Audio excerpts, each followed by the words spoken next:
Hello, good morning, and welcome to Sunrise Daily. I'm Chamberlain Uso. It's a beautiful Thursday morning from here in Lagos. I'm Edo PDP. Welcome to Sunrise Daily. I'm Ayo Makinde. And good morning from Abuja. I'm Maupe Ogun Yusuf. Well, concerns continue to mount about the recent cases of COVID-19. Well, we've seen the figures coming through from states. But, and looking at some of those breakdowns, you get to see that, well, yes, as we've always said, those figures, they're not coming down in any way whatsoever. And so the thing about all of those, much as different states are approaching this in different ways. And we also get to see that, well, for instance, in Benue, there seems to be this back and forth. But look at those figures now. If we could just quickly have a quick look at some of those figures now that has been released by the NCDC. Lagos having 250 cases, or you're having 100. That's a total of 649 cases that have been the recent cases as of yet. So that brings it up to over 22,000. That's 22,020. Well, unfortunately, 542 deaths. But there seems to be this thing going back and forth. In Benue, the Commissioner for Health had spoken initially where he confirmed a particular case of someone who had initially had died of COVID-19.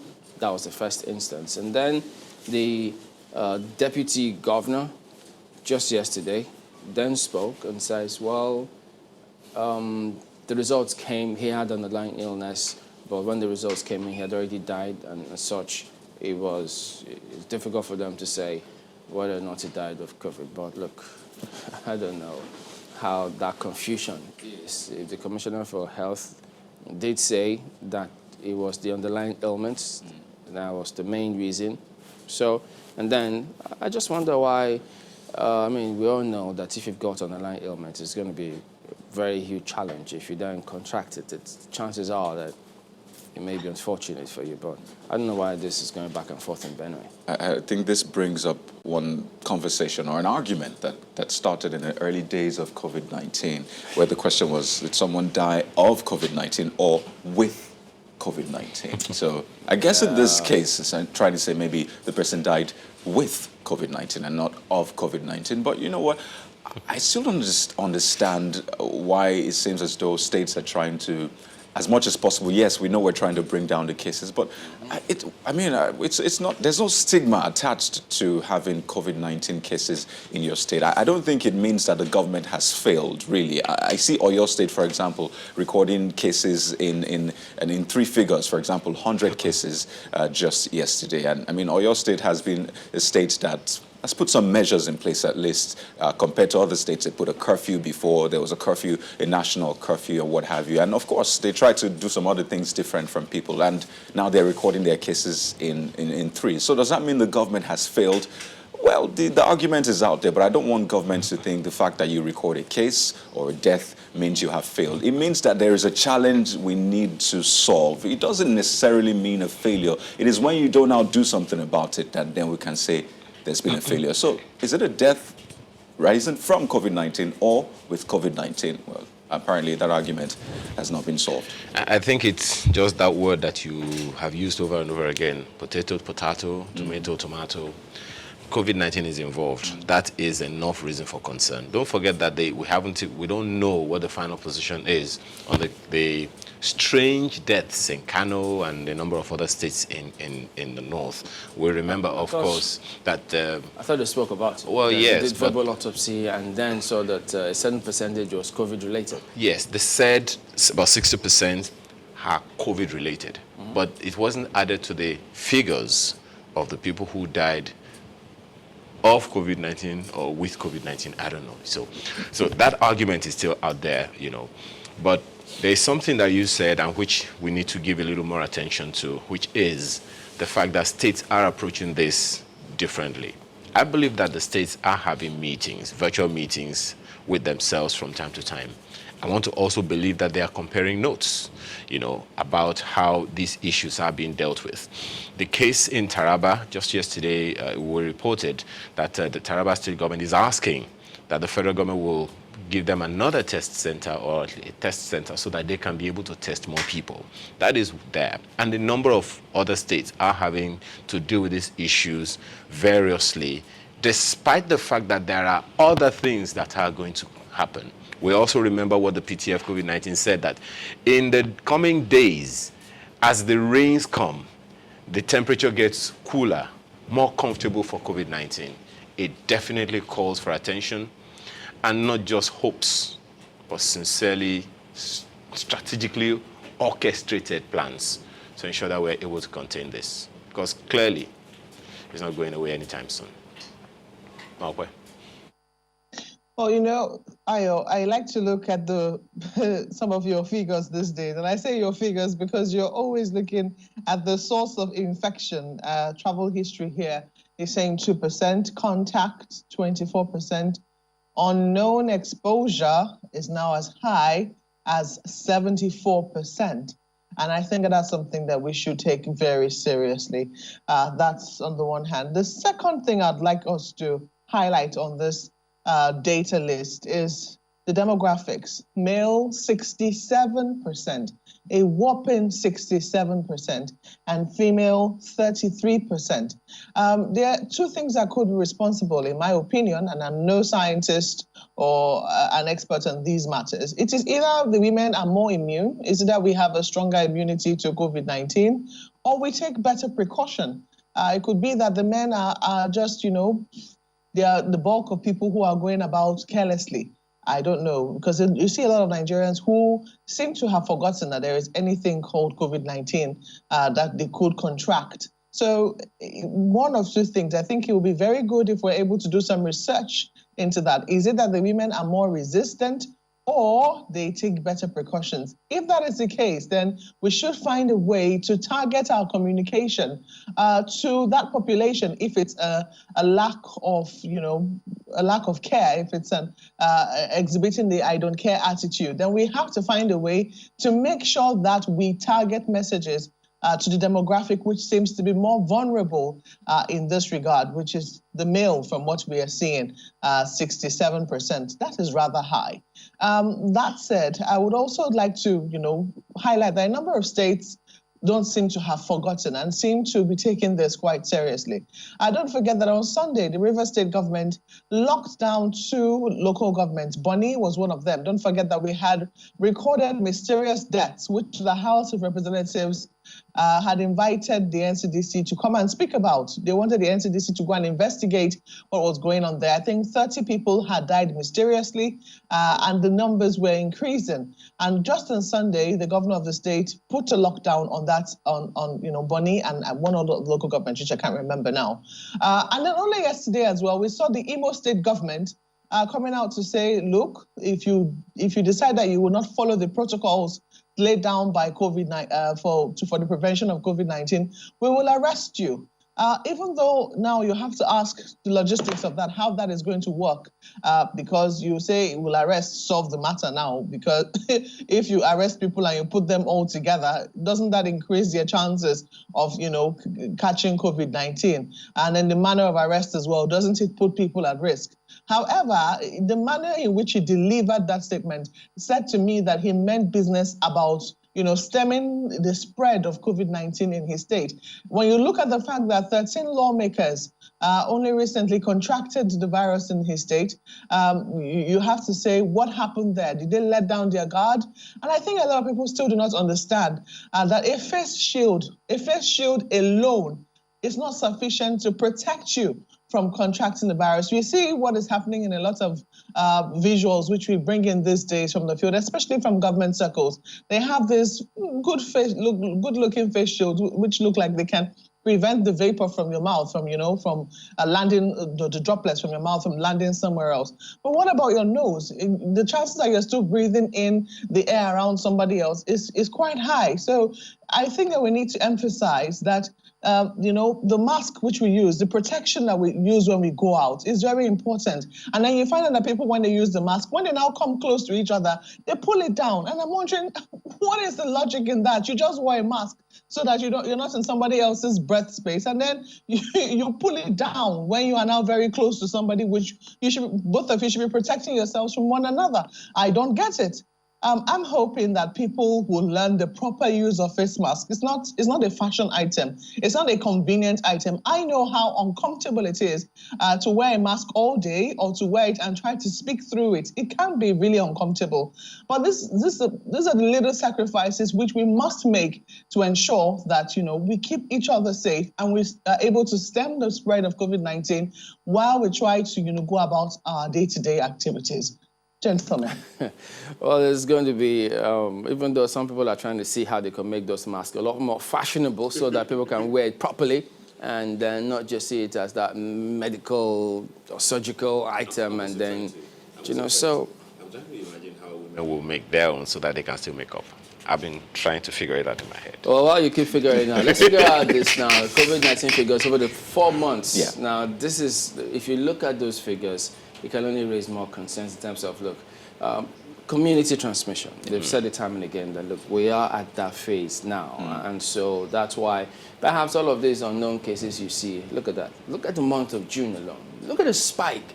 And then, yes, the season that we're in now, it could mean that you could be a lot more careful if you haven't been, because if you have, runny nose, if you certainly can't take the same amount of vitamin C that you're taking previously, you may have to double it and ensure that something just go right. So just a little more caution. And then maybe people take it for granted that, oh yeah, look, we've been at this for a while, not taking cognizance that, look, times are changing, the figures are rising, we haven't peaked as of yet, so. And to also give attention to that demographic that Malpa mentioned, 67% of all the cases are of men. And community transmission has greatly risen. And younger people are contracting it a lot more now. Just yesterday, we reported here on this channel that about a 5-year-old kid has contracted coronavirus we saw that in Nigeria. Too, because it was a different reaction to them, so they were a little shocked. So now we're seeing those things that happened globally playing out here, contrary to what many had believed. And I just wonder, we've seen for March, April, May, June, and the big question is, what will we have this day, July? I just wonder how many cases. And when we will peak. And to what extent can we rely on those figures? And those from some other arguments that had preceded now, those are the figures that have been reported so far. How about the figures that are unreported, are even unknown? But equally important, the health sector. How many people tested positive, health workers? 43 in a certain state? That's huge. And it seems we've taken our eyes off. During the strike, there was a lot of talk about it, NERD, resident doctors, other health workers, but it seems we have slowed down, and I really hope that doesn't continue. Well, there you go. So let's delve into the dailies and see what they're talking about, what they seem to have pushed COVID-19 to the background. Take a look at Vanguard. I could be wrong. Maybe when we see for ourselves, we'll see that. Shock hits APC power blocks as Buhari backs Gyadom. That's a big one on the front page of Vanguard this morning. President gives notice to attend NEC meeting called by Gyadom's camp. Ajimobi-led NWC declares it illegal, asks members to disregard meeting notice. PGF DG rallies support for Gyadom's NEC meeting. Thugs after me. Factional chair, Hilliard Etta raises alarm. Go to police, says Gyadom. Court approves, compels Gyadom to conduct APC NEC meeting today. So it will be a big day today. And you could see all of that story. Just grab a copy if you would like to. And then, speaking of which, still on politics, Edo PDP primary. Court strikes out suits. Clears way for Obaseki primary holds today. You know what they say in politics, look, every second counts. There could be twists, you never know, as you've seen. But just watch those spaces, as we will say. And then just right beside that one, refusal to confirm Ikpeme as CJ primitive, discriminatory. Akwa Ibom leaders, lawyers, others. Oh yeah, take a look at what's on the back page, Vanguard Sports. MPFL adopts PPG to decide 2019-2020 season. And then Liverpool owner will sell club for what? £2 billion?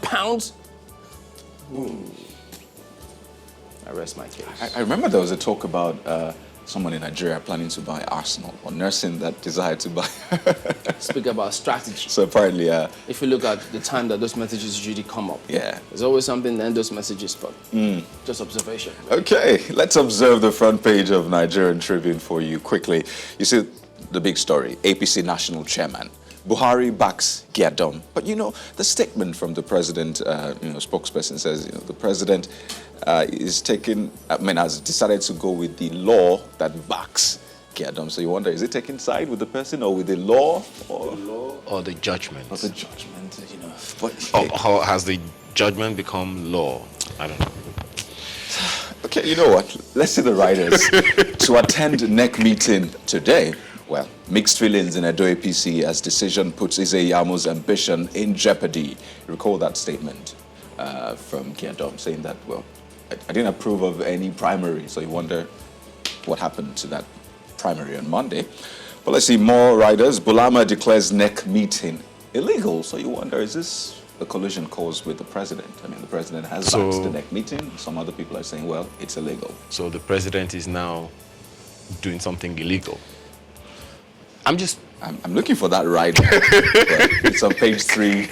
More details on page 3. I didn't see that rider though. But as you can expect, the big picture on the front page is a picture of the acting national chairman of the APC, Victor Giadom. This has been given a lot of newsroom stress. Who is acting national chairman? Who is not? But you see, we welcome the stress. Bring it on. It's what we do, right?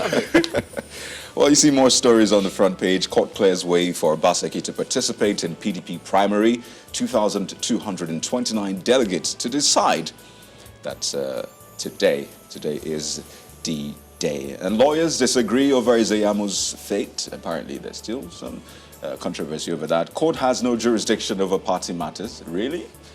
Rotimi Williams says that. And Buhari right to recognize Giadom, that's ex-NBA VP. The last has not been heard. So is that you're going to ask now? Is the court doing something illegal? Let me look for that rider again. I don't see it. You see this one. Party defies fire, misdirectives, passes vote of confidence on Ojudu. Another storm in a teacup, they say, brewing there. It's on page 27. When it's politics or politicians, it's not storming a teacup. They become Lilliputians, and then the teacup becomes a very big machine. Right. See what's on top of a nameplate. FEC OK's 2.3 trillion naira economic stimulus plan. That might catch your fancy. Starts on the front page, continues on page 30. And there's this, back and forth in your state. But see this one. How we disbursed funds to UCH Virology Department. That's coming from Oyo government. And there was some back and forth about UCH saying, well, this is how much we received. This is the amount we didn't get. But you see, page 5 captures that one. And finally, 3 cabinet members in Oyo State test positive for COVID-19. Yes, on page 3. But that's Nigerian Tribune this morning. The Guardian newspaper, of course, leads with that same political story. New twists in APC as Buhari backs Giadom. We are very, very interesting people in the media. We know how to caption it. Buhari backs Giadom. But then maybe the explanation is on the inside pages in the fine details. APC NEC meets as last-ditch effort to save party. Don't scuttle NEC meeting, PGF boss warns. 8 doctrine of necessity, stakeholders. Giadom ETA crosswords over threats to life. And President Buhari confirms attendance as the lead of the Guardian newspaper. Find the other details on the inside pages. Nations with robust BCG vaccination regime recording lower COVID-19 deaths, says survey. We want to find out what all of that is about on the inside pages, and if it is something we're also latching onto right there. It's on the front page. That's how the world is confronting the battle against COVID-19. And here is a family of 6, 3 doctors, 41 others test positive for COVID-19 in Benue. We broached the issue of Benue the other time, but you find all the details on the inside pages. Family of 6, that's That should give some concern. The story is on page 5 of the paper this morning. You know, it talks about risks of community transmission. This is basically a family. A whole family. Yeah, that's community transmission as it were. Then health workers, doctors are also at risks. And I mean, I know a lot of people say, well, I won't believe until I know someone who is positive. And Directly. You know, directly. But please, I mean, if I can say please, don't wait till that point, because it might be you. Hopefully not. By that time, it might be too late. All right, this is one of the issues we broached yesterday. About 49 IMO retirees die awaiting 4 months pension arrears. This is why it is an issue to talk about the pensions. The story is on page 8. You may want to find the details. And they protested only recently. Just, was it yesterday or the day before yesterday? Okay, we broached it yesterday, so it was a protest that happened the day before yesterday, which was part of the reason the Imo state government reacted yesterday. You know, another challenge is the family members trying to get their entitlements afterwards. It's usually a Herculean task. They'll tell you, in fact, a lot of them have given up because, I mean, it's Herculean. So that's also something. Especially because of all of the, documentation and all. But if they had gone through the contributory pension system, I don't know if it will be that hard, because there will be a next of kin and who would only need to fill in certain things. On the back page is Guardian Sports. Stakeholders uphold PPG system. Plateau Enyimba get C-League tickets. That's on the back page of the Guardian newspaper. Rivers United Kano Pillars for Confederation Cup. More details you'll find right there, and along with a number of other stories on the back page of the Guardian newspaper this morning. Well, take a Daily Trust. Okay, does Marco have anyone yet? I do. So if we quickly look at leadership newspapers, you see there, end in sight for APC crisis as PMB backs Gedom. That's how they choose to couch it. Progressive Governors Forum DG, former reps queue behind president, seek constitutional review. Bulama kicks as NEC holds today. ETA cries out, says thugs after me. I think that the politics has only just begun and begun to get interested. Page 4 is where you'll find details. You also see there transparency. AFDB ranks 4th among 47 global development institutions, which is remarkable. World Bank approves $750 million for Nigeria's power sector. And you also see that story, why I want to meet PMB. That's according to Bashali. On the corner, there's more politics for you there. Edo governorship coast now clear for Obaseki as 2,229 delegates choose PDP candidates today. Yes, today is the primaries, the Edo PDP primary today happening in Benin. Party dissolves South Caretaker Committee. PDP in dilemma over Ondo deputy governor's ambition. That's on the corner there. And at the bottom, Nigeria won't engage Ghana in street fight over demolition. That's the presidency. You might want to read inside the paper to know precisely just street fight.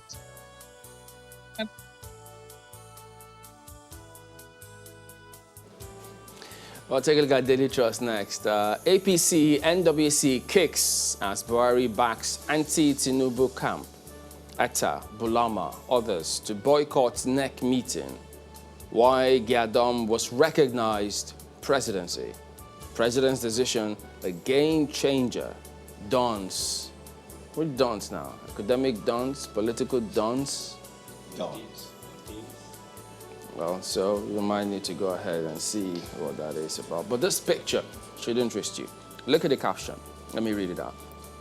Suspected arms and ammunition dealers with their alleged aids during their parade by the police in Abuja yesterday. So they include both men and women, just so you know. And you can see what they've got all there on the front page today. Aside fertilizer, cost of other inputs threatens wet season farming. That's what you get to see there as well. Part of the other stories that may interest you to go ahead and see. So, despite police raid, Kano Rice Mill still operational. So there are several other items really going on that we should keep our focus on and not lose sight of that just because of politics. Well, there you go. That is a look at some of the dailies here this morning. We're back in a moment. Don't go away.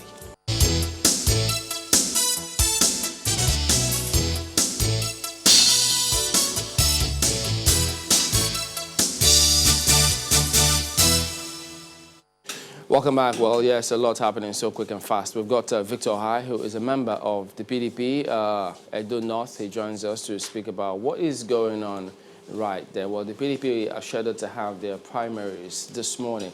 Well, good morning, Mr. High. Thank you for joining us today on the program. Well, we know in politics things happen so quick and they can change. But can we say the coast is now clear for, first of all, the PDP holding their primaries, and secondly, is Mr. Omorige going to stand down? Well, thank you for having me, Chamberlain. And you know that in politics, 24 hours is like eternity. Anything can happen. And so even as I speak to you this morning, a lot of consultations are going on. And so we'll have to wait and see how the day turns out. Well, those consultations have been going on for a while. We know that yesterday the court struck out the suits with Mr. Omorige, and many thought, okay, so what does that mean now? Does it mean that, is this still going to be on the ballot, or he will completely stand down and then Mr. Obaseki goes ahead unopposed? Well, there are two different things. The court would have truncated or frustrated the system or the process. And so now that is out of the way. But the purpose of the primaries is to give everyone a fair chance at contesting. So I don't think that taking it out of the court necessarily means he shouldn't contest. But we thought that the coast was supposed, the plan was supposed to allow Mr. Obaseki go unopposed. That would have to, you can't impose that on any of the candidates. It's entirely up to them. If that is done, then that removes the very essence of democracy and internal democracy. People should be, if they're qualified and they have bought forms, they should be able to contest if and when, without any hindrances. That's it. That was the same problem that you had in APC, and it's the same reason that APC is in the turmoil that is facing the turmoil that it is right now. And PDP, I think, has learned from that and is a wiser party. But wait. Let's backtrack a little bit. What was the bone of contention in the first place? Well, the bone of contention in the first place is simply that people have worked, have invested, have been with the party for over 12, 13 years, have had loyal delegates who have lined up behind them, ready to pick them as the candidate for the party.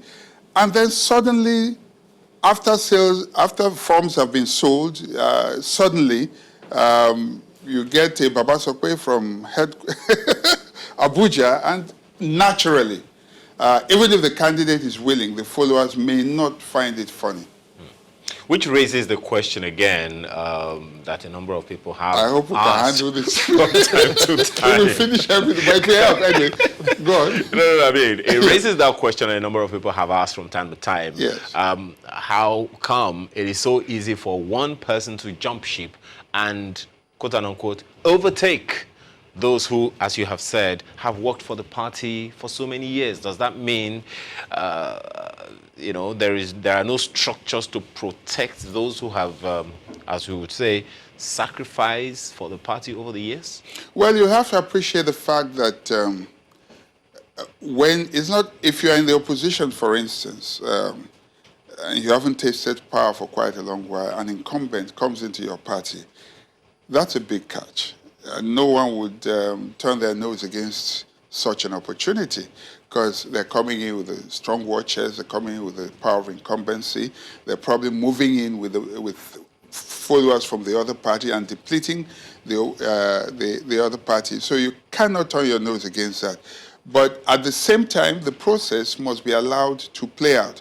And this is exactly what Right Honorable Obede Omorige tried to address by going to the court. He had nothing, I mean, he welcomed the governor wholeheartedly, but he felt that things ought to be done properly. You cannot ride roughshod over people who have been there all this while. I mean, if someone is coming in, then let them go through the due process. And he did it not for himself, but because of those that may be coming afterwards, and to save those who would be putting in everything into building a party, to save them from a situation where they will work so hard and only to be kicked out at the last minute.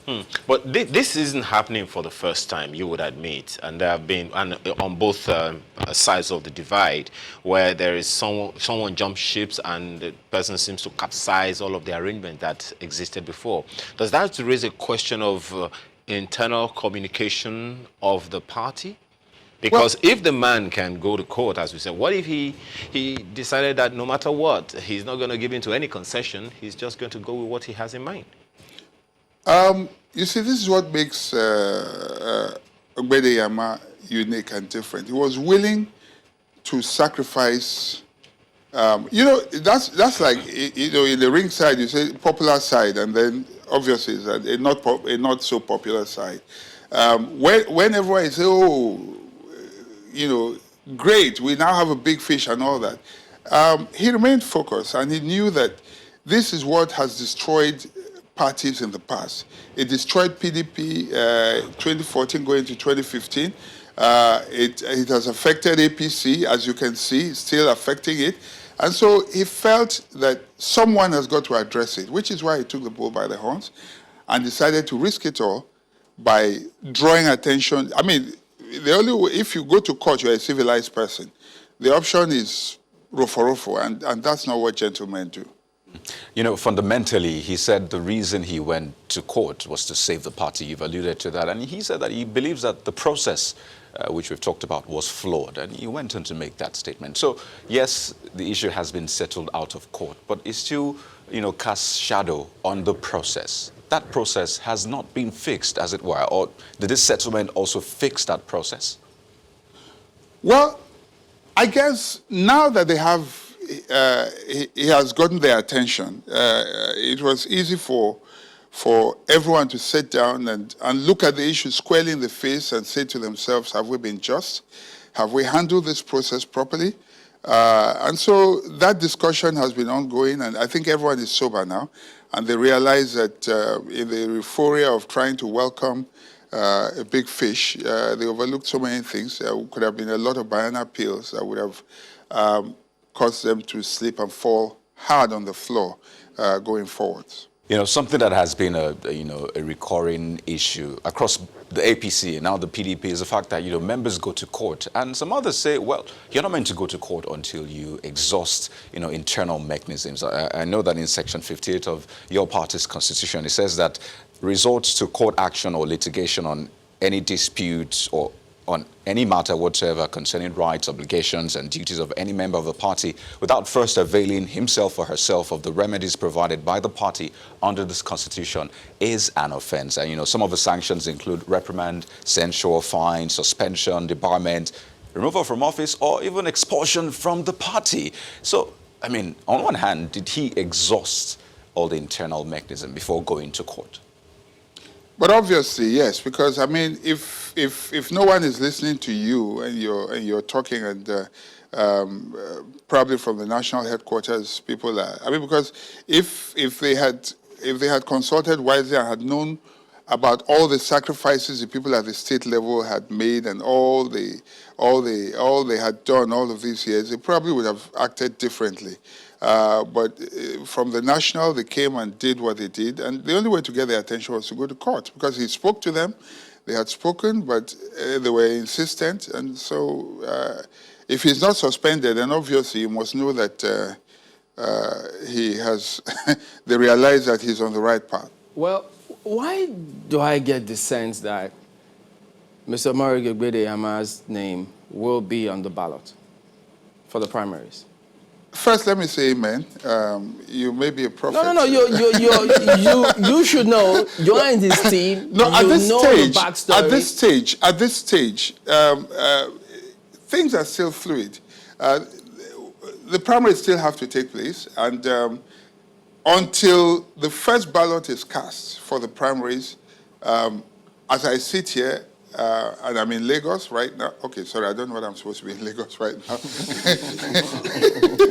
But as I sit here, I want to say that until the first ballot is cast, we do not yet know. I mean, you know what happens? At the last minute, someone can just say, we're all backing out. You know? Anybody.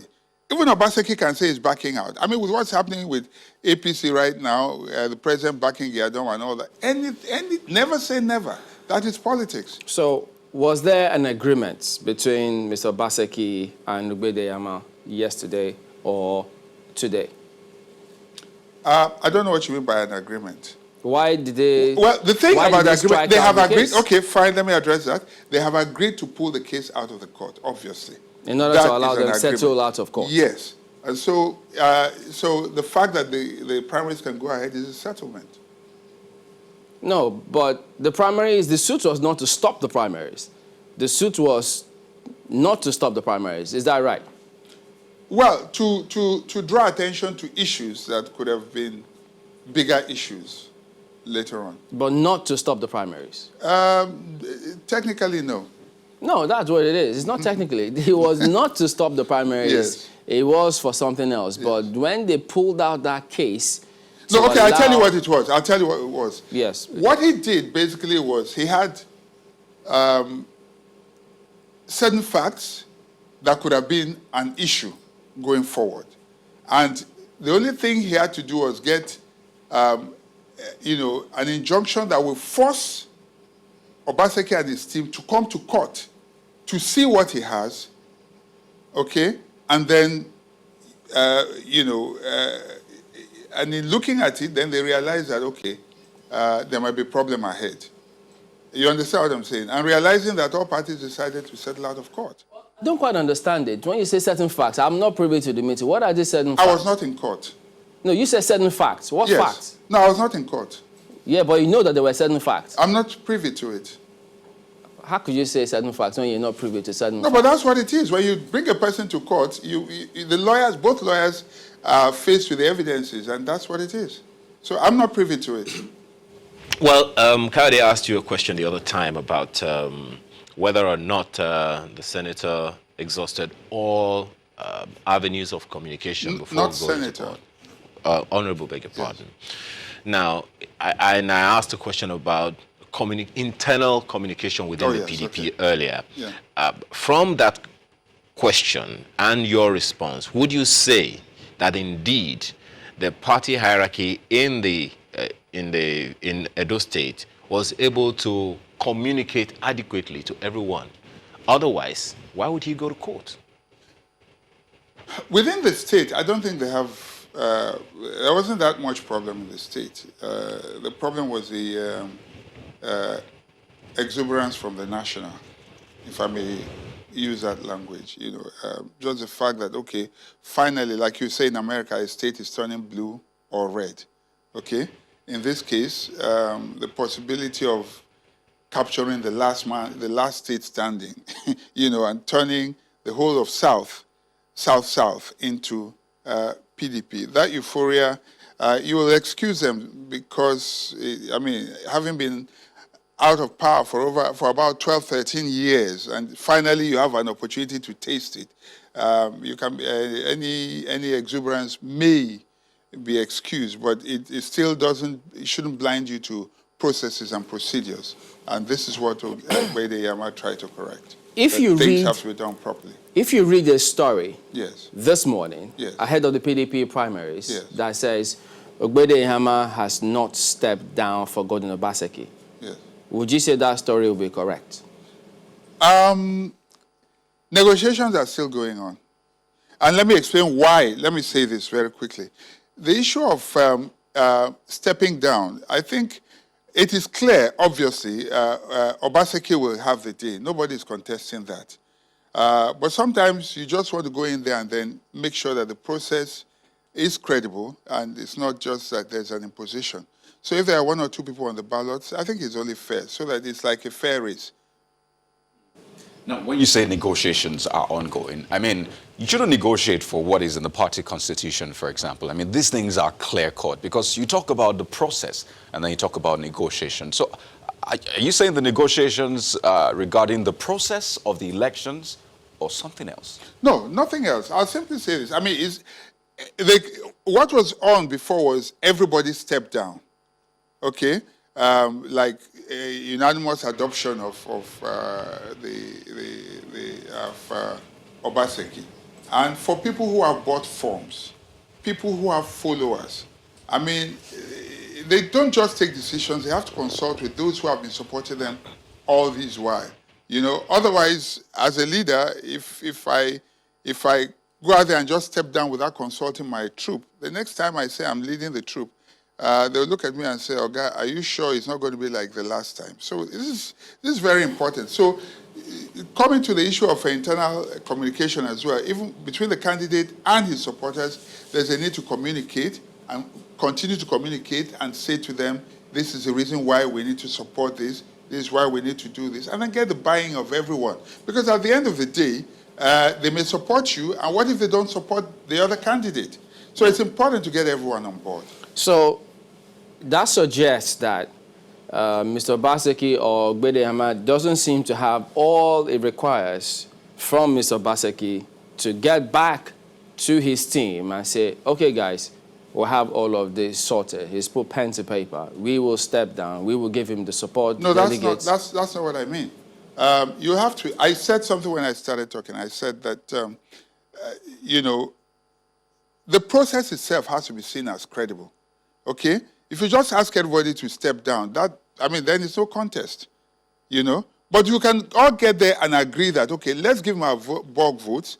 We can then decide to just, okay, you vote for yourself, you vote for yourself. At least there's a process, you know? So, that's okay. It's an agreement, you know, so it depends. That's a consensus that is transparent because everyone has voluntarily and willingly done that, rather than just say everybody step down.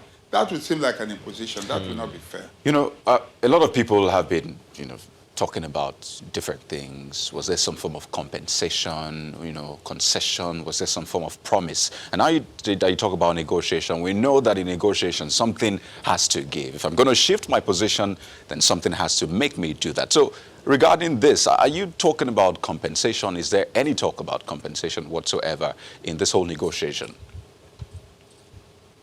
You cannot be talking about negotiations because what is at stake is beyond any, compensation. What is at stake is beyond any individual. You cannot sell. You said people have bought forms and all that, basically saying a lot of people have invested into this, their time, their money. So how would you just tell them, sorry, step aside without some form of compensation? Let's be honest with ourselves. Well, okay, look at it this way. If Obaseki, for instance, is coming into the party, he has to, how do I put it? He has to show that he has what it takes to run an election, okay? And if in doing that, any candidate, any party presenting any candidate, that will come with a lot of support. And don't forget that any PDP candidate will not just be coming on his own. The PDP governors will be there to support, to ensure that there is victory. And not only that, the governor himself will do his best to make sure that, there's, that the machinery of the campaign is well oiled. And if it means the people who have, bought their forms and all of that, making reforms to them, that could all be part of the budget. But, in terms of compensation, I don't see, So you have details about your grassroots as well. So tell us, how many people are on that ballot this morning? The elections have not started, so we cannot say. No, we know, we can always say even before. I know for sure that 3 people are supposed to be there. But until it happens, we'll have to wait. The last time you checked, how many? The last time I checked, Imasu Agban had said he wasn't stepping down. Obaseki for sure is running. Ogbede Yama, up till yesterday, I know he said he was running, but we'll have to wait and see what happens this morning. Okay, we heard what you're not saying as well, because this is a lot going on right there. So it does appear as though Mr. Obaseki will not be running unopposed.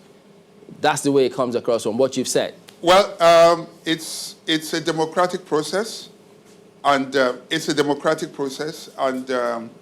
if everyone runs, that's democracy. If you have only one person, then it might seem like an imposition, or it might seem autocratic. So if Mahasu Agba is running, fair enough. If EMR decides to run, fair enough. Obaseki for sure is running, and is likely, hopefully, to emerge as a candidate. Okay, so there you go. I mean, well heard it. There's so much going on right there. Well, we do thank you for your thoughts as well this morning. Thank you very much indeed, Victor, a member of the PDP Edo North. So, guys, you heard it. So much going to happen today. All eyes will be, most eyes, if not all. Well, remember the APC themselves, they equally have a thing or two, a challenge as well. So they're supposed to hold a NEC meeting today. But some of those persons are also speaking up concerning what they feel about it. Do we have Mr. Nwoye on the line to start with his perspective about the president's decision to back Mr. Giadom's team? Mr. Nwoye, good morning. Good morning. Can you hear? Okay, Mr. Nwoye, at the moment, what is your perspective on this NEC meeting now, which is going to be presided by Mr. Giadom? Well, it is clear that Mr. Giadom does not have the authority to call the NEC meeting. He has done so despite the fact that he was acting alone. Even if a court has given Mr. Giadom the authority to call a meeting, he can't act alone. He has to go and have a meeting with the National Working Committee and come up with a date. And he also has to comply with the Constitution of a minimum of 7 days notice. And he has to notify all members and not some members. As I speak to you, I have no notice of that particular meeting. Ahead of the meeting, from the newspaper, from the social media post, and then the newspaper this morning.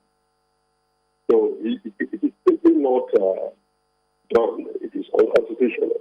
It's against all tenets of the Constitution on all progressive causes. Well, it does appear as though something is equally brewing there. So from your perspective, that meeting, if it holds today, it will be illegal. It is absolutely an illegal meeting that he has called.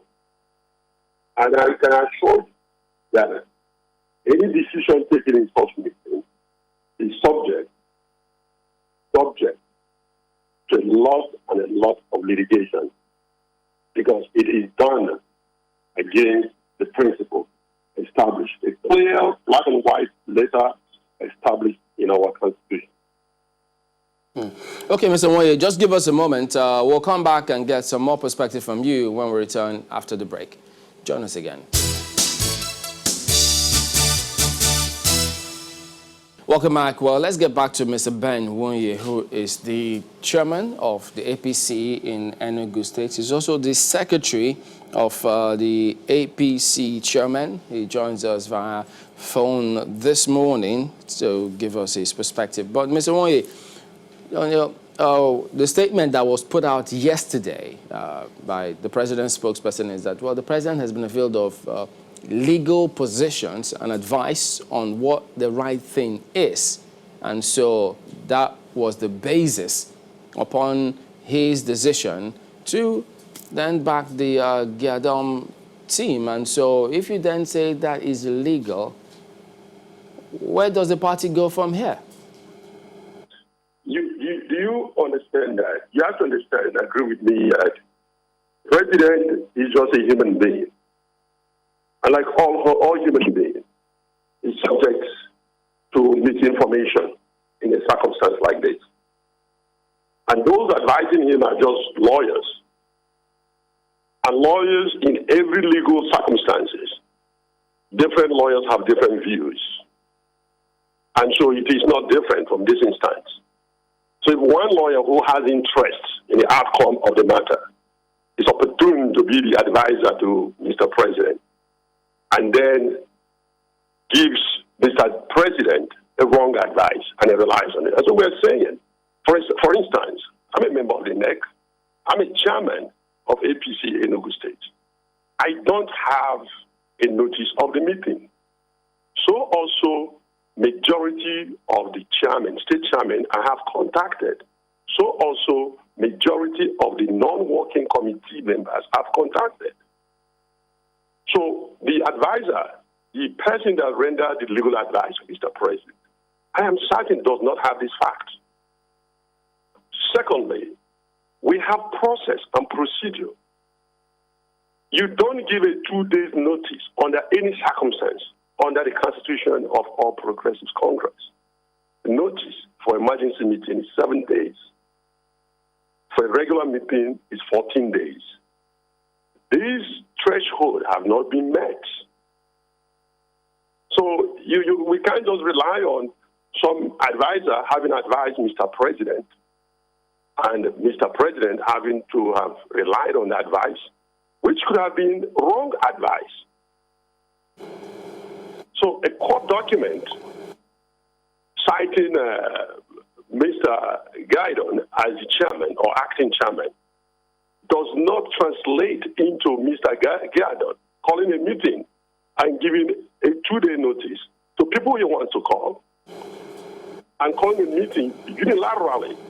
He is just one among equal. Let's take it that the court is right and they gave him a judgment saying you act. He's acting. He should have gone back to NWC, hold a meeting with the whole house, come up with a date, and set up an agenda. And remember, for every NEC meeting, the precursor to that NEC meeting is usually National Caucus, where fathers of the party come together, former governors, former Senate President, Deputy Senate President. All that, leaders of the House of Reps, leaders of the House of the Senate, that didn't happen. That didn't happen. It's unheard of. And your points. It's recent history. I hope you can hear me.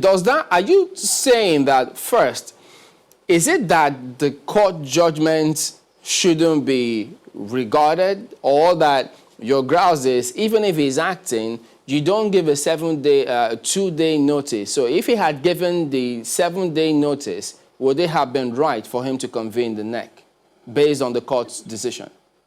It's multiple things. I'm not quarreling with the court decision. What I'm quarreling with is the process.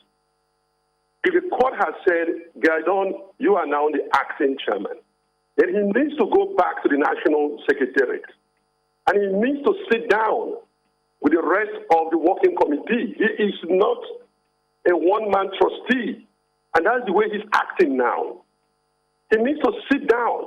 There are other 20 members of the National Working Committee. They are not bad from the court. He can go to them and sit down with them and come up with a schedule, an agenda. And he has to notify others. He has to notify all members according to law.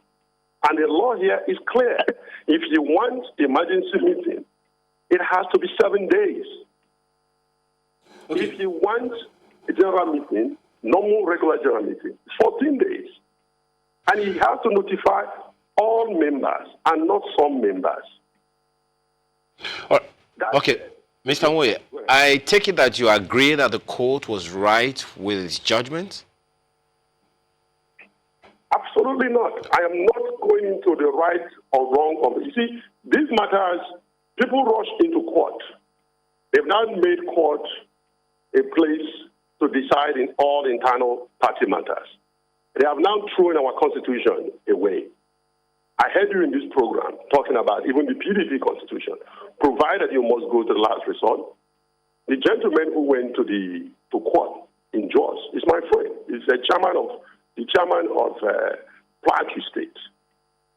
Has he exhausted the right? Has he consulted others when he says that they have failed to call for meeting? The Constitution provides on how we as members can compel the National Working Committee to call a NEC meeting. He hasn't done that. But that is left for those in court to litigate that. But where we are now is that they have a good order that Guy Don is a national, acting national chairman. But also, some other chairman in Rivers State has a good order that Honorable Guy Don is suspended, that is no longer a member of National Working Committee. Good order from Rivers State saying that Honorable Guy Don is no longer a member of National Working Committee. So we cannot choose to obey one order and disregard the other. So whoever that is advising Mr. President, have they given him all the facts? That in the court in Rivers State, there is allegation in the court paper that Honorable Guy Don had resigned as a member of National Working Committee to contest for governorship position. You know, it's interesting. It's quite interesting that you cast a doubt or a shadow of doubt on the legal advice that the president got. But, you know, regarding the NEC meeting, just to follow up on that, in the letter that was put out, it was actually predicated on an earlier NEC meeting that was called for March the 17th. That's why it says reconvening of a NEC meeting. So if you're saying, I mean, enough days notice were not given, I mean, just 2 days, what if this is predicated on a previous one that enough notice was given for? It is not correct. That is a cop-out.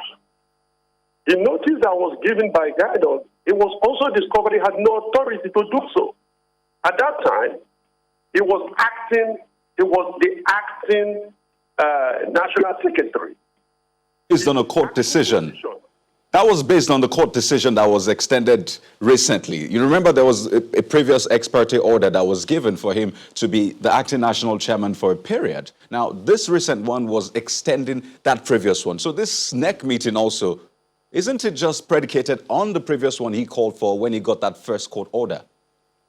It couldn't have been predicated on that. And remember that Homero Shomolo went to court and stopped him. At that point, he had stopped acting. So that particular notice he gave, the 17th March notice, had expired. He must start afresh. You can't just, what is the rush? What is the rush? 7 days versus 2 days. It's what, 5 days differential. If there's no sinister motive, why do I not have a notice of this meeting? Considering the fact also that we have the COVID-19 preventing people from traveling. The previous one? Where in the court you can board airline. So wait, did you get notice for the previous one? No. The previous one, I had no notice of it. It was on the social media. It's the same thing. It was a social media notice. So these things ought not to be done that way. I'm a member of the NEC. The same applies to the majority of the chairman. You will find out today that majority of the chairman did not attend. You will find out today that majority of members of the NEC did not attend. The National Working Committee, you've heard their statement. So we can't operate on these levels, different levels of violation of our own internal processes. We asked you a question the other time about the involvement of Mr. President on this. Of course, you are aware that a number of meetings have been reported to have been held between the president and some governors of the APC, president and the leadership of the National Assembly, and a number of other people meeting with the president to rein in some people in the party. With all of that meeting that have been held, some of that must have briefed Mr. President on the goings on. Don't you think he has sufficient information to be able to know whether or not he should attend this meeting, which you say is illegal? No, I've not said it is in violation of our Constitution. When we say illegality, we are talking about criminal illegality. No, it has not risen to the level of criminal illegality. But it's in violation, the meeting was called in violation of our Constitution. The president and those informing the president wouldn't have known that I don't have a notice of the meeting. They wouldn't have known that majority of the state chairmen were left out. There's no notice were given to them. They wouldn't have known that. So they couldn't have informed the president that somehow these people, they just simply said Zoom. Let's check our Constitution. If they go to Zoom, they're going to do it online. Check the Constitution. Have we ever held a meeting online? Must Mr. Guidon alone decide that people will attend the meeting online? Some have been staying in their native homes where they have no access to the functionality of online network. We've never done that before. At a crucial time like this, you're requiring people from the notice they talk about in the social media. Only certain individuals are allowed to enter through the villa to attend the meeting, while the rest are said to have to join through Zoom. Do we have a process of meeting through Zoom? The answer is no. It's a new technology. We've not done that before. And in order to accept it as a means of having meeting, we have to have authority somewhere to decide that is a method of meeting. The March 17 notice, they were supposed to be in Abuja, okay? And now people have to stay in their different locations and join through the online network. And when it fails, decision is made, and then they will decide that, yeah, you joined. You were there when the meeting started. Therefore, you must have voted. But does your constitution not say that the mode of the meeting will be decided by the leadership? Sorry, by who? The leadership. No, I remember that at the time the constitution was written, of course, we know that we don't do online meetings. And it was never envisaged by the founding fathers of this party that meeting will be done online. The online thing is imposed by where we find ourselves. Okay, could you tell me if I'm reading the wrong document? Because Article 27, when it talks about venue of meetings, it says the venue for all meetings of the organs of the party at all levels shall be as approved by the leadership of the party or the organ at each level. Is that right? You are absolutely correct. But Mr. Guidon is not the organ of the party. That's what I said. It has to be approved. There has to be a meeting by a National Working Committee. If we want to go online, the National Working Committee has to approve it. They have to meet and say, this is the venue. The venue is Zoom or Skype or any other method. But one man cannot act unilaterally and choose who to come to the meeting and who not to come, and chose where the venue would be. And now they've chosen Aston Villa and exclude others. The only certain person will go to the villa, the others should join. So who made that decision? Just wondering, I mean, what should he have done?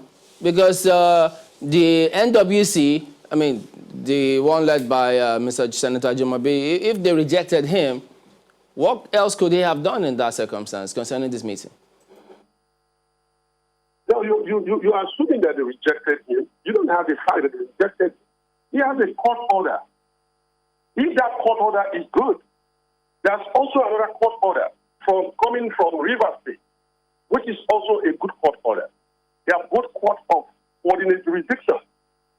So if even for the blind man, as they say, after all, they have said several times that he is not the acting national chairman. Isn't that what the NWC led by Senator Jumabi was saying?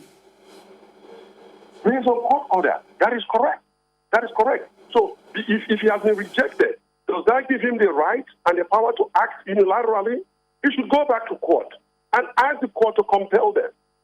Any court that gives you order to act has a power of compulsion. That's the way law works. What he's doing now is that he's taking the law onto his hands. There are processes. He can file before the court and drive Okay, all let me- the members of National Working Committee to the court in Jos and ask the court to compel them to show cause. All right, pardon me. Let me just quickly bring in a legal, let's get a legal opinion. I know you have said different lawyers have different views, but Mr. Bani, Mondo Bani joins us. He spoke about this not long ago. Mr. Bani, thank you for joining us again today. What is your interpretation of what is going on? I think the president has received what you call quality legal advice by recognizing Chief Victor Ogadom as the acting national chairman of APC and the one that is clearly in a better position to preside over the next meeting that he has called for today. That advice is actually very correct. And most times I listen to most of the APC members, they don't want to be objective in looking at both history and also legal things that have actually happened that threw up Chief Gadam as the acting national chairman of the political party. At the time he went to court to get that order validated, he was the highest ranking member after the removal or restraining order against the chairman then in the person of Adams Oshomole. He was the, and they always fail to tell people that that is actually the truth. They keep on mentioning the issue of deputy chairman of the party. How can a deputy secretary come over and take over the acting national chairman of a political party? He occupied a fourth position or fifth position according to them in their ranking. They forget to tell Nigerians that at the time this man went to court to get that order validated in his favor, he was the highest ranking member of the National Working Committee, member of APC. And that truth, they are hiding from Nigerians. And then secondly, the order of the court has been extended. Nobody, according to the rules of the court, went to court to set aside that order when it was given. And that order has been extended for further 2 weeks. They are not telling Nigerians also the truth, that an order of a court ought to be obeyed. Is either you vacate that order or you set it aside by higher court. None of these processes, were employed by the APC members, and that order still remains a valid order. And so the president have gotten correct legal advice to avoid a problem for the political party in Edo State. And I'm very, very sad that they're still, bragging about trying to, instead of engaging what we call damage control in order to sort out this problem, because they have Monday within which to submit the name of their candidate to INEC. And instead of trying to see a way out of this impasse, that's still, dragging themselves here and there, which is not in the interest of the political party. The perspective of Mr. Moye is such that the required notice of meeting is supposed to be 7 days. He thinks that that has not been met, and as such, this meeting cannot hold based on that. You hear what I said now? I said, look, what this party should be engaging in now is what we call damage control. They need to sort themselves out. They don't have any time, within any time more left, so much, in order for them to submit a candidate. The deadline is 6 p.m., 29th of June, and that is Monday. And so if there is anything they can do, this is the time for them to do it.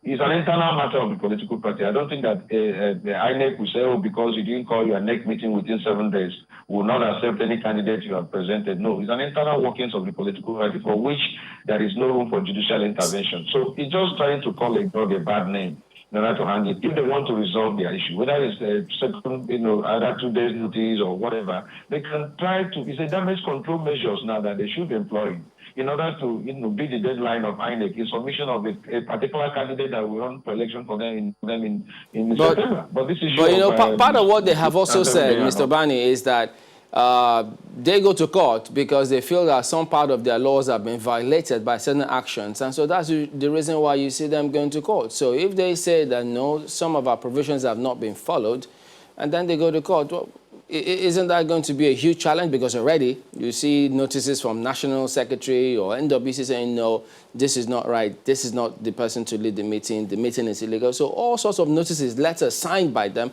are in circulation, citing different laws as well.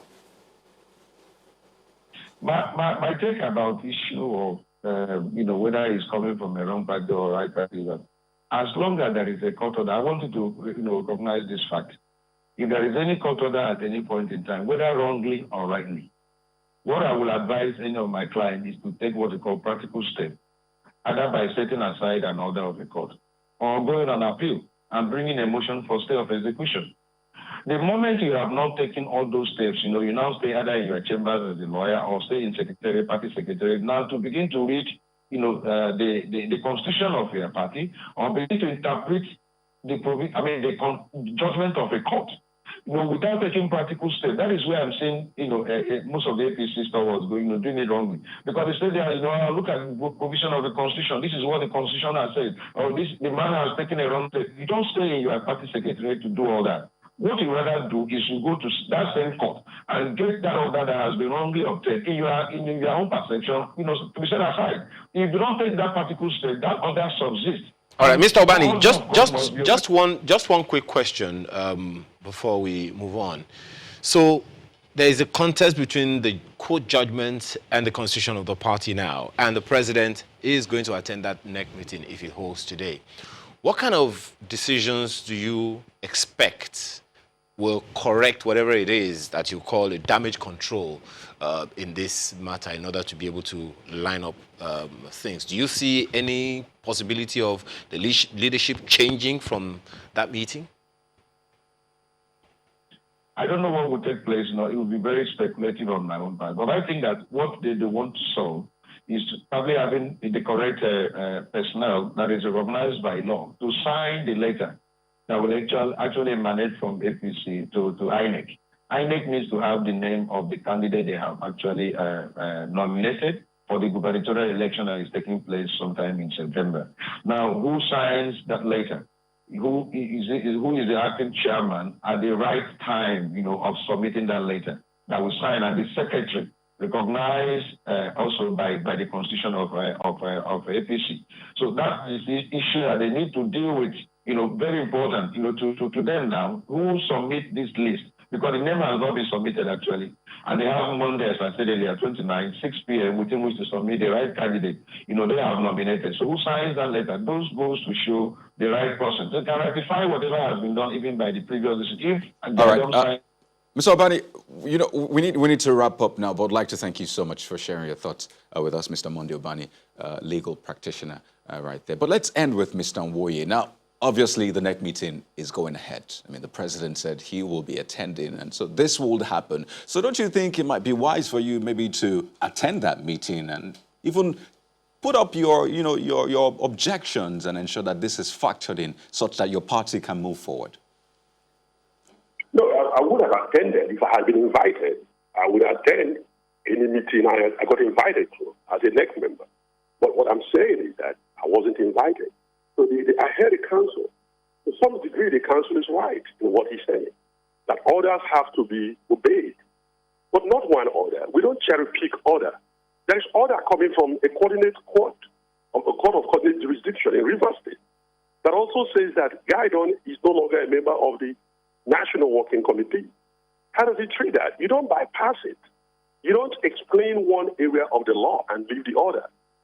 But it appears that council had practically upturned that part and go over to the next stage, which is his interest is that we must submit a candidate. Of course, he doesn't know if candidate has been submitted. We have a national secretary, Waziri Bonami. Honorable Bonami is there, working hard for the party. When he talks about succession, our constitution envisages line of succession. We have 6 national vice chairmen, one from each zone. So we appreciate your thoughts this morning, but we'll need to wrap it up now. Thank you very much indeed, Mr. Ben Nwoye, the chairman of APC Enugu State and the secretary of APC Chairman's Forum. We're back in a moment. Don't go away.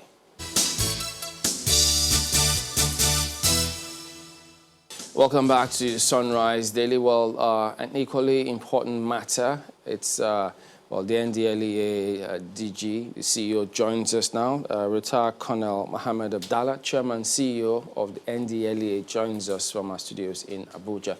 Good morning, sir. Thank you for joining us today. Well, yes, indeed. It's the International Day to look at some of these challenges. But looking at some of these figures here now, this should concern everybody.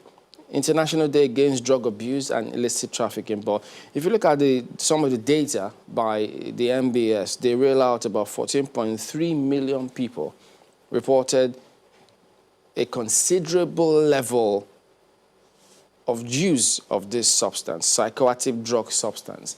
I know that there's been several focus on this matter and some actions have been taken. But from your perspective, in spite of all that's been done, how much of a challenge are we still faced with? A lot, like you have rightly pointed out.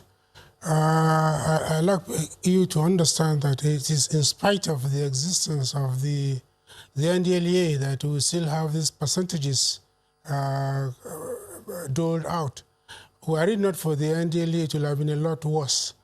The world average and generally drug abuse in nations is 5%. In Nigeria, it's getting into 15%. That is not a data or a statistic we should be happy with. Is from a report done in 2018, released early 2019. Is there any action taken so far to challenge those figures and possibly bring down the figures? Obviously, we are not relented in our tasks as clearly enunciated in the act setting up of the agency. On the part of the government, it has taken some concrete steps to ameliorate some of the deficiencies that the agency has. For a start, Mr. President has authorized an upgrade on the staff strength of the agency. Currently, and it's been that for like 30 years, counting this year, a staff strength of 5,000. Without being told, that is not a staff strength that can fight drugs the way it should be fought in Nigeria. We are all Nigerians. Let me just mention 3 local governments, if I may. You know, most of you have lived in Lagos, or you live in Lagos. You know Mushin, you may know Fage in Kano, or even Yaya here closer in Abuja. I could deploy all of that strength, including me, and then there will be still some loopholes for trafficking and abuse to go on. That is why Mr. President has agreed on an upgrade to 20,000 in phases, 3 phases precisely, which is the first step that the nation has taken, because we have seen, firstly, the manpower we have could not do it. So after the manpower strength, the next will be the logistics and the equipment, which comes naturally as a result of an upgrade in the personnel. Well, the theme for the year is better knowledge for better care. It brings up the issue of informational conversations with the people, especially those who are vulnerable to drug abuse. Perhaps one could say that if people are well informed about the risks or dangers of drug abuse, they would refrain. Is there any conversation going on along that line, enlightening people on the risks of drug abuse? Because perhaps some people are not even aware what these drugs are that could be abused. Certainly. We do have 2 main branches in the agency. The one that most people are familiar with is the part that deals with the interdiction, arrests, prosecution, and then conviction. The larger part of the agency, actually, by law, is a drug demand reduction component. That is bit to do with the sensitization. But like you would know, it requires an outfit, an outlet such as yours to be able to get our message across. And you don't come cheap, and we don't have the money to be with you anytime we want. I'll be glad to be on TV on your channel anytime you will have me and some of the experts to sensitize Nigerians about what dangers there are continuously about drug consumption. All right, well, we'll take that, take that point home. But how would you assess the way we as a country, how are we approaching this challenge? Until a few years ago, since I've been, we have been playing the ostrich. As a matter of fact, we are giving playing the ostrich a new name. While we have help from some of our external collaborators to stem the tide in our country, as a nation, we are almost doing nothing. But now we can no longer plead that lack of knowledge. It's very clear, like you have pointed out, it's a slide on a slippery surface toward a precipice, and Nigerians all must wake up to that danger. I think nobody's in any doubt that drugs is a menace to us. I know we are going through a pandemic universally, but the real pandemic to us Nigerians is a drug pandemic. I mean, you have said it that this COVID-19 pandemic has caused a spike in drug abuse and also sex abuse, but focusing on sexual abuse and focusing on drug abuse now. I mean, over the past 4 months, for Nigeria anyway, I mean, it's higher for some other countries that we've been through this COVID-19. How much has the trend changed? Because the theme for the year, like my colleague mentioned, is better knowledge. So how much has that trend changed during the period?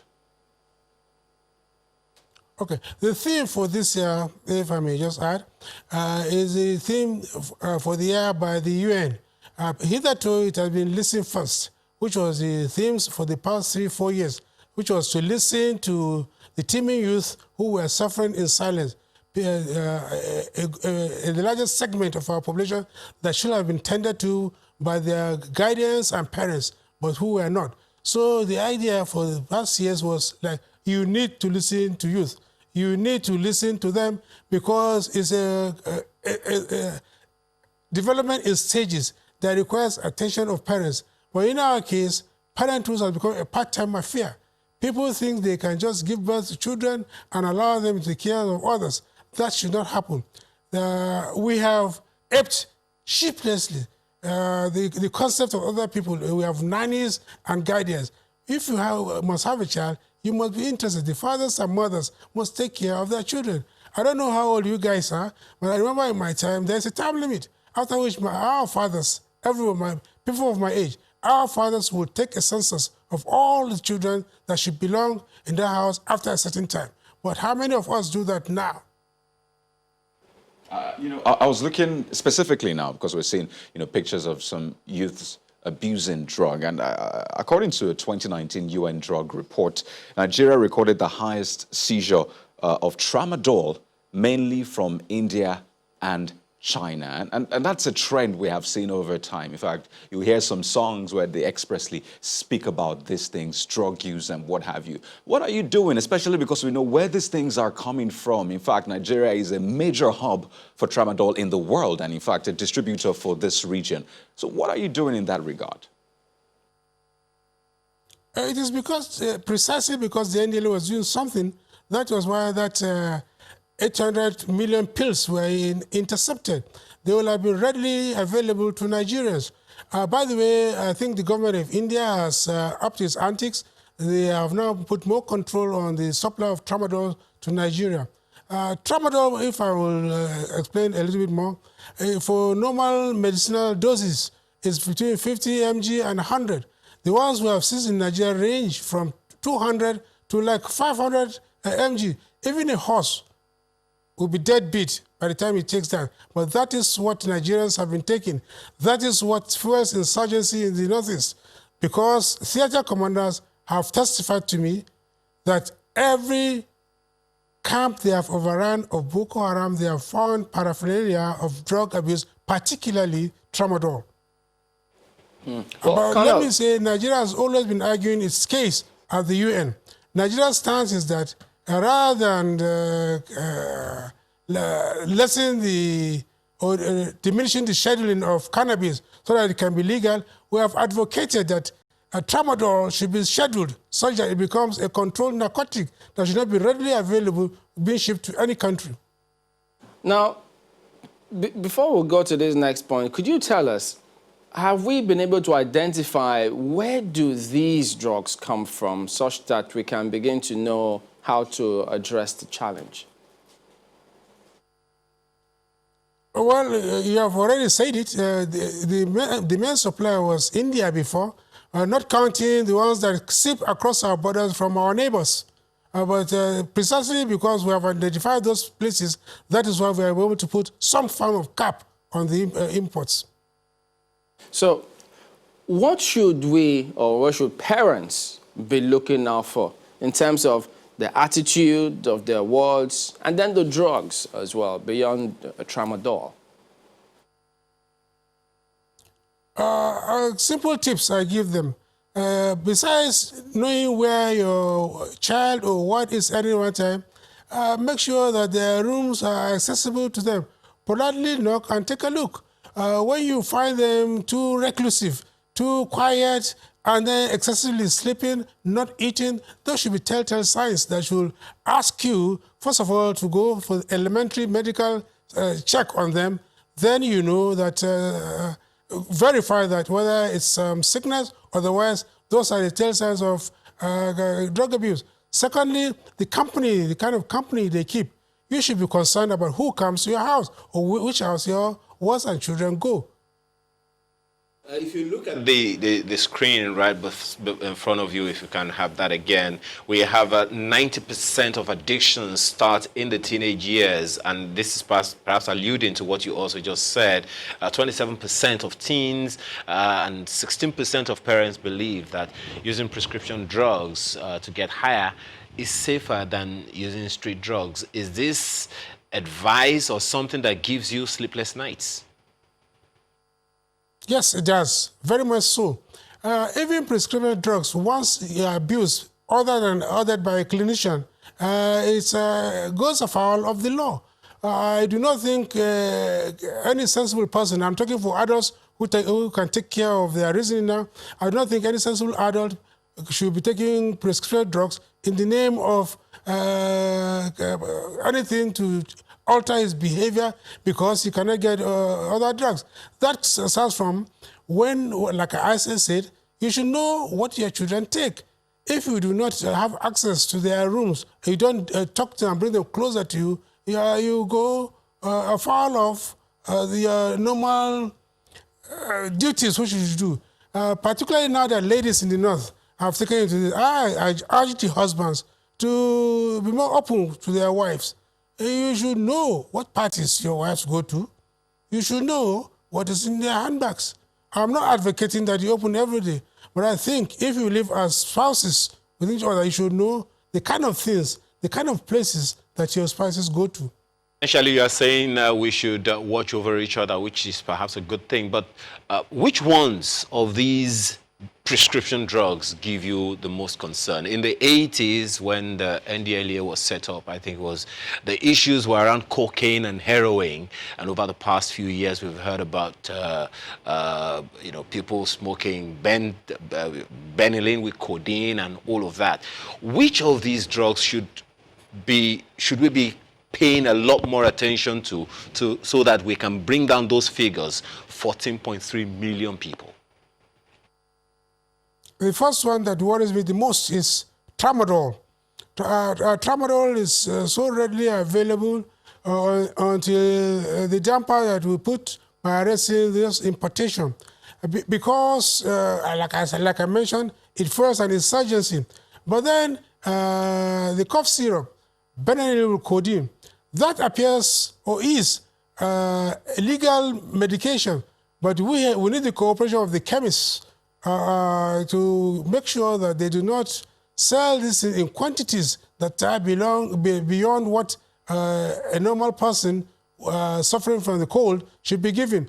But where we have pharmacies and outlets willing to sell cartons of benylin with codeine, that's the kind of things you have. Well, let me explain.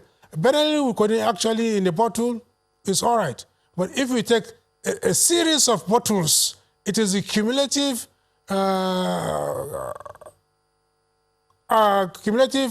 consumption of these indexes of the poisonous parts of it that affects you. One bottle will not do, but now we have people who can down whole cartons. The price of a bottle used to be normally 200, 300 naira. Now, if you find it, it's going to be in the thousands. That is because we have put a damper on the sales. You know, it's good you're putting out these things for people to know the dangers associated with drug abuse. But you know what? Let me just quickly touch on this, because sooner or later, this is going to be a major conversation. And that concerns legalization of marijuana, cannabis, or whatever name you'd like to call it. What does the current research and data tell us about that in the Nigerian context? A lot of other countries have their views, but what does it say for Nigeria? And let me tell you summarily, and that is the standard. Believe me, every other ones you hear later will be skimming around the facts. There is no scientific evidence that there is any medicinal benefit from the cannabis. And if we do allow cannabis under the guise of any medicinal benefits, it will fall into the same trap as Benylin with codeine. You take one little wrap, you think it's medicinal therapeutic, but who knows? What is the quantity? What number of wraps will you take before cumulatively you become addicted or on the high? But just one moment. I remember this was reported in 2018. No, it was last year that you and the governor of Ondo State took a trip to Thailand to had engagements in Thailand on medicinal cannabis development. Isn't that so? Yes, it is. Let me enlighten you a little bit on that. As at now in my office, I have applications from 18 different bodies seeking to come and grow cannabis for whatever reason. And my simple answer to them is no, it's still an offense in Nigeria. You wait until our National Assembly change the law before it becomes legal for you to undertake that. I went with my good friend Akeredolu to Thailand. That was because, and is still the case, Thailand is an incubator to the United Nations for Sustainable Development. UN recommends that you go to Thailand to see the things that they do to substitute drugs producing centers into other beneficial things. We went to Thailand. My good friend will let you know. We were received well. We went to the equivalent of the NDLA there, in addition to their NAFDAC. We saw what steps they are taking. They have imported only 100 seedlings. Mark my words, 100 seedlings. They were going under the control of the equivalent of NDLA. And they had set aside 3 universities who will make research into these products coming from these 100 seedlings that to be farmed and given to 6 identified farmers under the control of the government. As at the time we went, there is no medicinal cannabis in Thailand. Thailand imported what it proposes to use in future if the scientific steps show that it's correct and good, therapeutic and medicinal, yes.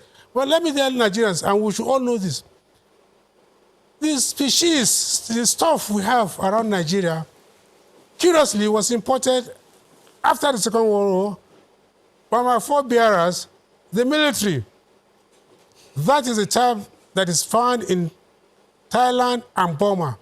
If it could be used for medicines, Thailand wouldn't have gone to import 100 seedlings for sampling and treating. Okay.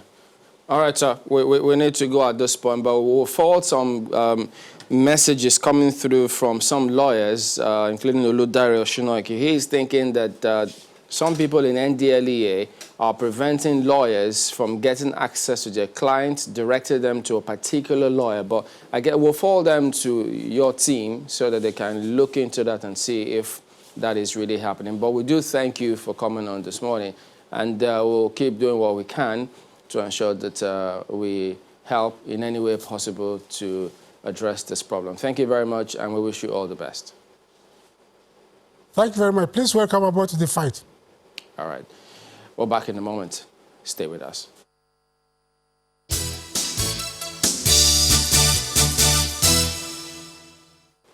Welcome back. Take a look at the messages from you. Now, this one comes from Idris Shehu. He says, if obeying court order is what we all advocate for, why are some people saying the president is wrong? Just allow the court order run. Then the NWC or NEC can do the needful legally to vote him out and bring in who they prefer if they have the number. Well, Adamu Foma is quite specific with his tweet this morning, saying that when you don't support your leader, you tend to find faults in all that he does. We can see that in what Mr. Nwoye said, that Victor Gadam gave 2 days' notice for the NEC meeting instead of 7 days. And he goes on to say there are other important issues to focus on. Maybe he listened to Barrister Obani. This one is from Professor Enakana. Says, they promised us change. Excuses is the solution they have. ISWAP, Boko Haram and banditry, organized crimes and kidnappings, armed robberies, and corruption abound. South Africa has 51,876 megawatts from gas and renewables. Even at our peak, we haven't generated 4,500 megawatts. This is definitely calling us out. Now, looking at this one from Joseph Dari Oluwa, he says, the new development in APC with the president going to attend the ill-summoned NEC meeting is really, really confusing. But I think some messages will be passed across to the parties involved in the crisis. He says, I'm just waiting, jejely. You should find that word in the dictionary. Okay, there you go. Well, thank you all for your messages. Please keep them coming through. And what a day today will eventually be. I'm Chamberlain Uso. I'm Kayode Okikere. I'm looking forward to the headlines tomorrow. I'm Ayo Makinde. Have a wonderful day and please keep safe. And I'm Maupe Ogun Yusuf. Please be responsible out there. Bye-bye.